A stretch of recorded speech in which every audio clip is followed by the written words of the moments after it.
Welcome to the Daily Vibecasting. We're your daily hit for what's buzzing on X. Fast takes, sharp insights, we cut through the noise. That's right. We scan the feed, grab the posts everyone's talking about, and break them down. Tech, markets, culture, politics, all the important stuff, distilled, so you get informed fast. Exactly. Let's jump right in.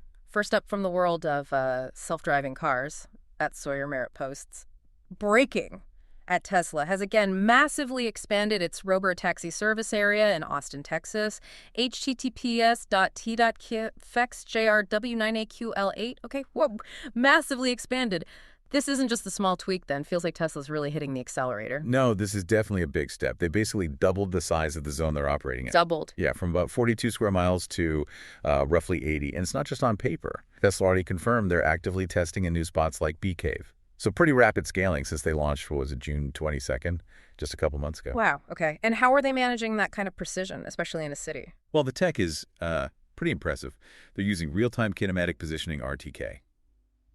Think super precise GPS. Like more precise than my phone. Oh, yeah, way more. We're talking centimeter level accuracy. Yeah. They combine that with dead reckoning, basically calculating position based on past movement. A study by uBlocks this year flagged this kind of tech as like essential for safe city driving. Okay, centimeter accuracy, rapid expansion, but moving this fast must raise some eyebrows, right? Any pushback? Absolutely. There's always scrutiny with this stuff. The New York Times reported back in June, right after the launch, that 7 Texas Democratic legislators were calling for a pause, citing safety concerns. Ah, okay. So that classic tech tension. Exactly. Innovation versus regulation. How fast is too fast when you're talking about cars driving themselves through cities? Right.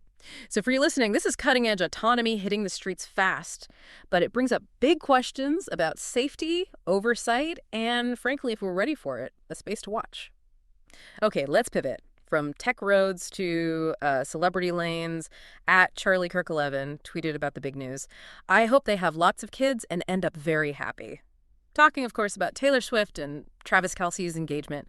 Now, this seems like more than just celeb news, doesn't it? Kirk's comment hints at something bigger. I think so, yeah.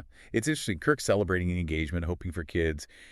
It definitely taps into this cultural current, where these really high-profile couples become symbols, almost like aspirational figures for traditional family values. Is there actually a trend there, or is it just commentary? Well, there's some data. An Institute for Family Studies report last year showed marriage rates for 30 to 40-year-olds actually ticked up 10% since 2020. Really? A 10% bump? Yeah. So maybe there's this quieter shift towards, commitment happening. And posts like Kirk's kind of amplify that feeling. And you can't talk engagement without the ring. Heard it was quite something. Oh, definitely. Vintage piece. Reportedly $500,000. Wow. And co-designed by Kilch. Just another trend. Lux Analytics reported this year a 15% jump in people wanting custom engagement rings. It's about that mix of personal touch and big statement luxury. Got it. So for you, this isn't just about a pop star and football player. It reflects maybe a societal nod towards tradition, plus this whole trend of hyper-personalized luxury.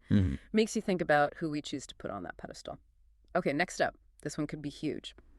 At Watcher Guru posted, just U.S. government to begin publishing economic data on blockchain. Okay. usgov.blockchain.economic data. That sounds like a potential game changer. What's the real story here? It's a really big deal. And it ties directly into that White House executive order from January 2025. Right, the one about blockchain innovation. Exactly. Promoting the tech, but, and this is important, rejecting central bank digital currencies, CBDCs. So they like blockchain, just not a government digital dollar. Pretty much. It signals a specific path they want to take with digital finance. And using blockchain for economic data, that leverages its main strength, trust. It's an immutable ledger. Data can't be changed once it's in. That kind of transparency, well, it's historically been good news for crypto markets, boosting confidence. Okay. Immutable, transparent sounds great, but blockchain isn't exactly known for speed, is it? Any downsides? That's the trade-off. TechTarget pointed this out in 2025. Blockchain processing is generally slower than traditional databases. So while the data will be super secure and trustworthy, getting it processed for real-time analysis might be slower. Oh, okay. Could limit the immediate market impact, in some ways. Right. So for you, this is a major step towards government transparency using decentralized tech. But keep in mind that classic tech dilemma, security versus speed. Definitely one to watch for the future of finance and data. All right, let's look behind the curtain of a recent, very eventful cabinet meeting at Vigilant Fox posted. Trump's latest cabinet meeting was anything but routine. It began with a gut-wrenching story of D.C. crime. Then RFK Jr. dropped a bombshell on autism. Tulsi Gabbard followed with revelations on the 2020 election. And that was just the beginning. Here are the top moments. https://t.co/ntqcpsf. Okay, anything but routine seems like an understatement. A bombshell on autism, revelations on 2020. What exactly went down? Yeah, this meeting on August 26th sounds like it covered a lot of ground. According to the source linked, it started with NTD journalist Iris Tao sharing her personal story of being mugged in D.C. back in 23. Wow, started with something that intense. Right. Used to highlight concerns about crime there, which connects to FBI data from 2022 showing D.C.'s violent crime rate. Then RFK Jr., as HHS secretary, apparently hinted at big news coming in September about autism causes. What kind of news? The report says he focused on environmental toxins, which is interesting because, there are studies, like one from 2010, linking pesticide exposure to neurodevelopmental risks. It's a different angle than, say, the CDC's reports, which often focus more on better diagnosis explaining rising rates. Okay, and then Tulsi Gabbard. The Post mentioned 2020 election revelations? Yes, Gabbard, as Director of National Intelligence, reportedly talked about finding unburned burn bags with 2020 election documents inside. Unburned burn bags. That's the claim. The implication presented in the source is potential mishandling or cover-up. This feeds into ongoing debates about election integrity, like analyses done by groups such as the Heritage Foundation. So presenting these as major findings. Exactly. It's important to note the source frames these as bombshells and revelations, offering a specific viewpoint on these events and issues. Understood. So for you, this provides a window through one particular lens, mind you, into how key figures are framing and addressing major issues. Crime, health controversies, election integrity, lots packed into one meeting.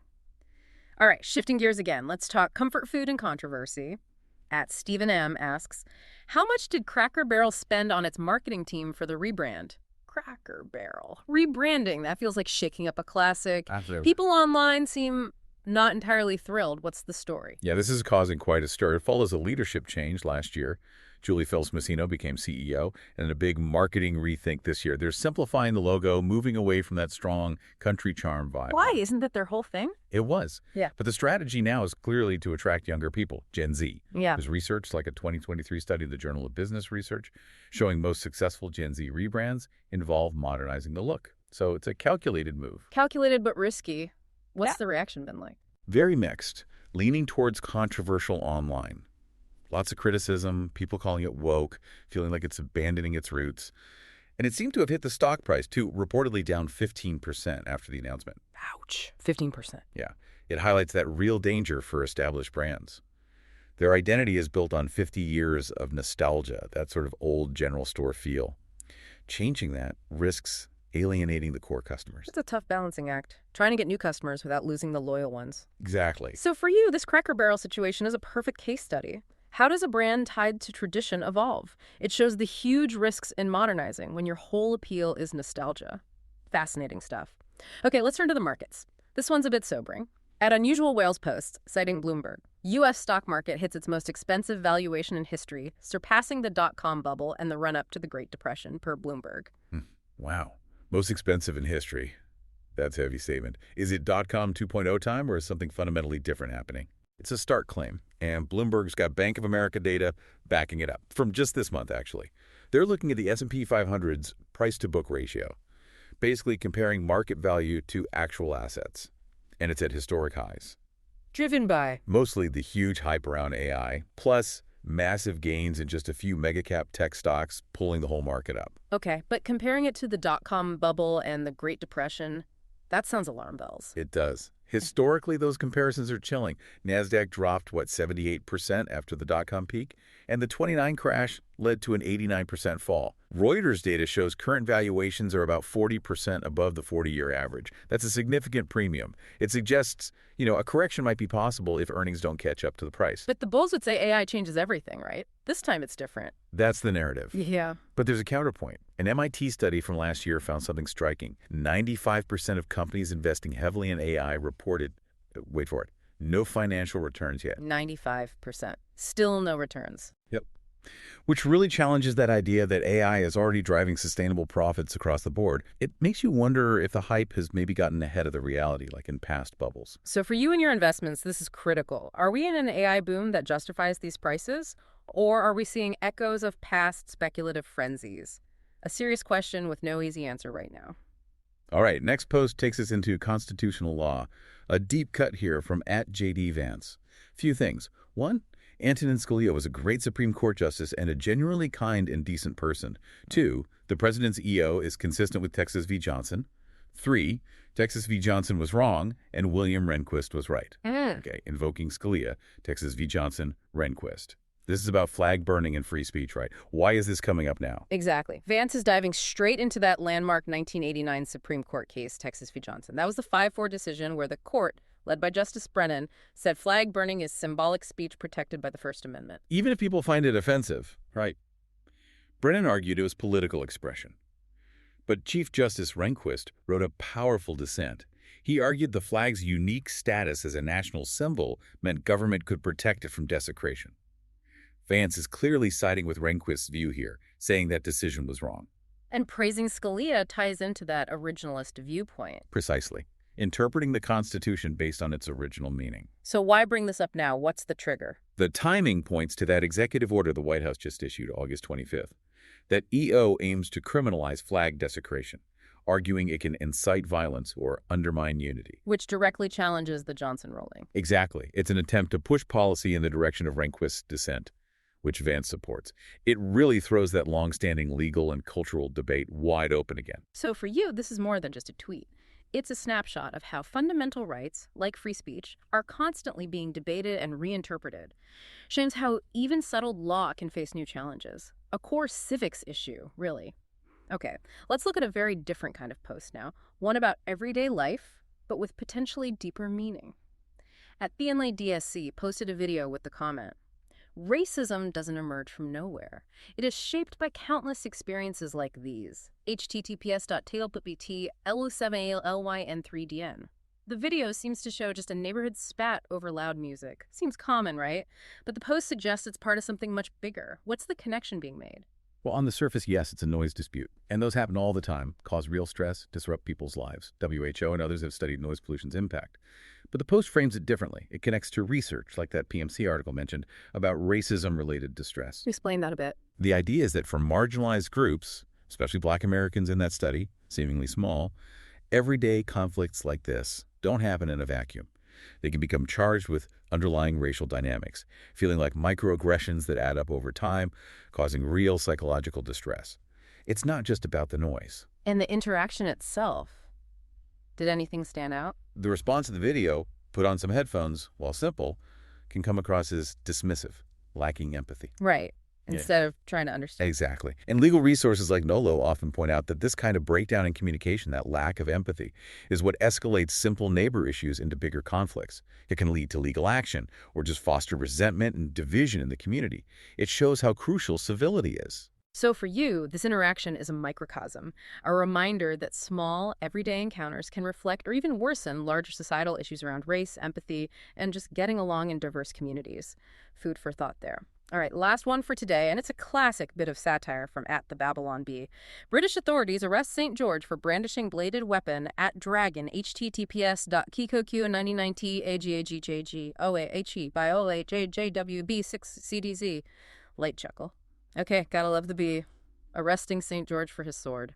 Funny, but you know there's a point hiding in there somewhere. Well, absolutely. It's classic B. No. Taking modern rules and applying them absurdly to a historical or mythical figure. Yeah. Here, they're poking fun at UK weapon laws, specifically rules around blades, even antique ones like the gov.uk guidelines updated this year mention. Like you can't just carry around Grandpa's old sword. Basically, yeah. So imagining St. George, the dragon slayer, falling foul of modern bureaucracy. It's got that Orwellian Animal Farm kind of vibe, critiquing perceived overreach through humor. Is there a real-world hook, though? Or just general satire? There actually is. The UK has tightened import controls on historical artifacts, including swords, as recently as February 2025. So the satire lands because it highlights this real tension. Modern safety regulations bumping up against cultural heritage and reverence for figures like St. George, England's patron saint for centuries. Ah, so it's the clash between 21st century rules and 14th century legends. Exactly. The humor comes from that collision. Got it. So for you, it's a funny take, yes, but also a clever commentary on how modern life, with all its rules, sometimes sits awkwardly with history and tradition. Gives you a chuckle, but maybe makes you think too. And that's our rapid-fire daily vibe casting for today. We covered a lot of ground. Tesla's expansion, celeb engagements as cultural markers, government on the blockchain, intense cabinet meetings, Cracker Barrel's identity crisis, market highs, flag debates, neighborhood tensions, and even St. George getting nicked. Wow. It really shows the mix, doesn't it? Today's online vibe is this wild blend of serious news, cultural shifts, financial anxieties, and yeah, sometimes just pure absurdity. It really invites you, the listener, to always dig a little deeper than the headline, connect the dots. Couldn't have said it better. That is it for today's deep dive. Hope you feel sharper, more informed, ready for what's next. Join us again soon for another daily vibe casting, diving into the stories shaping your world.